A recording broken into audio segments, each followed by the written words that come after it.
দর্শক আপনারা এই মুহূর্তে দেখছেন গলাচিপা খেয়াঘাট থেকে সরাসরি আমি যুক্ত হয়েছি মহাশূর হোসেন জয়। দর্শক আপনারা দেখছেন আজ সারাদিন কিন্তু সকাল থেকে সূর্যের দেখা এখন পর্যন্ত দেখা যাচ্ছে না। সকাল থেকে ঘন কুয়াশার কারণে সাধারণ মানুষ এবং যারা চাকরিজীবী রয়েছে তারা কিন্তু ঘর থেকে বের হতে পারে নাই।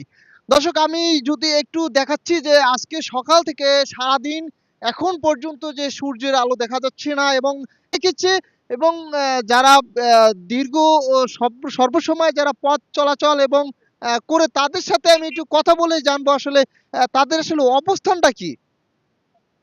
বের হইতে মনে করেন কুয়াশা লেগে কোনো জিনিস চিনে না। খাওয়া নৌকা যাই আছে এটি চল মিলে করতে পারে না। চলাচলে কষ্ট। আমরা ওই লেবারি কাজ করি। সকাল থেকে আসলে কি দেখছেন? সকাল থেকে মনে করেন কালকে রাত থেকে কুয়াশা। কুয়াশা কিছু দেখা যায় না। আমরা তো যা প্লেস করছি অনেক কষ্ট করে। এখন লোকের সাথে কথা বলে জানতে পারছি যে সকাল থেকে যে ঘন কুয়াশার কারণে তারা ঘর থেকে বেরোতে পারে না এবং যারা ঠান্ডা, ঠান্ডা একেবারে ঠান্ডা। খুবই খারাপ।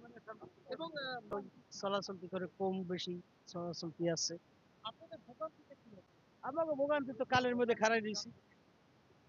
কালের মধ্যে খাড়াইয়া ডিউটি চলতে আছে। কাজ